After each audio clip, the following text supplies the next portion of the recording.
So I told you at the start there was a call I wanted to come back. This is that part. I'm going to tell you about it directly. Not because it's easy, but because I think it's important. And because I think if you've worked this job for any length of time, you'll recognize something in it, even if the details are different.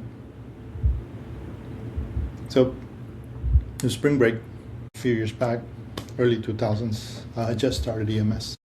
And I was working in a rural space between San Antonio and Corpus, right? It's a pretty highway where people go to the beach, very used highway. And I remember the day, it was dark day, rainy, slippery, and we get the tones and they tell us 18-wheeler versus sedan.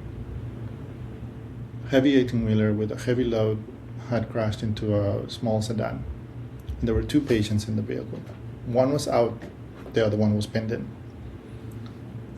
The back of the 18-wheeler, the wheels had come into contact with the right side of the car.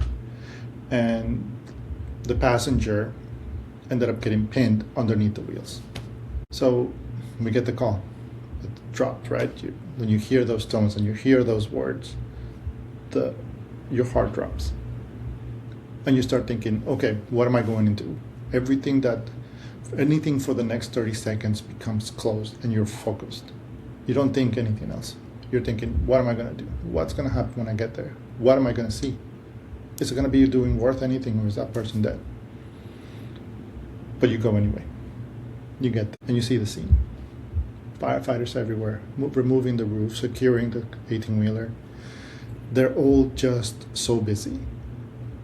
And then you see them. You see the patient. And this patient was 18-year-old girl coming back from spring break. Beautiful blue eyes, blonde hair.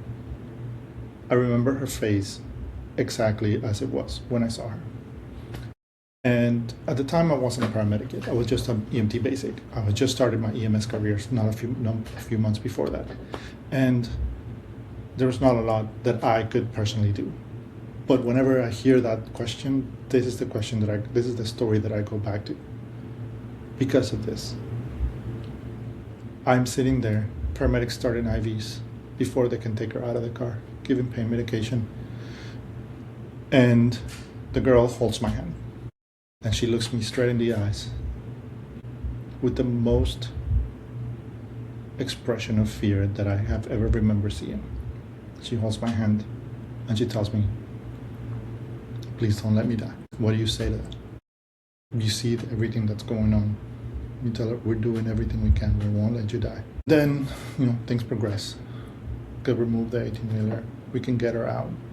But by this time, she's already gone, in the sense of her injuries are just way too hard. And at the time, I didn't really know exactly how to solve them because I wasn't a paramedic yet. So EMT. And they take her into the truck.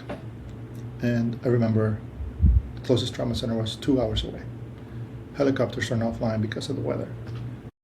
So we put her in and you go. We have a firefighter drive and I go in the back with a paramedic, help him intubate with all the things and sedation and RSI and all the things that we do. We did everything we could. But at the end of the day, she passed.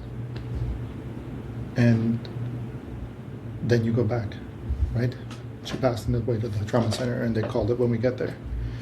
There was this young person full of life that had every single story, every single future in front of her that was just gone.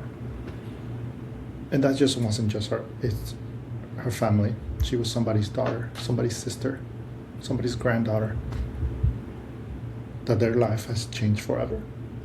And then you go back, right? You clean up the truck, you head back to the station, you get something to eat, you go to the next call. The world keeps going for you immediately after that moment. And little by little, something's changed. You take it home. Then you drive home. It was a 2-hour drive for me at the time. Couldn't stop thinking about it all the way there. Could I have done everything different? If I had just become a paramedic earlier, could I have done something different? Could I have been, any kind of change, any minor detail that could have changed her life? or her outcome? So that's a call that I think about when somebody asks me that question at a party. That's what's sitting behind that answer. And that's why it's never just a question.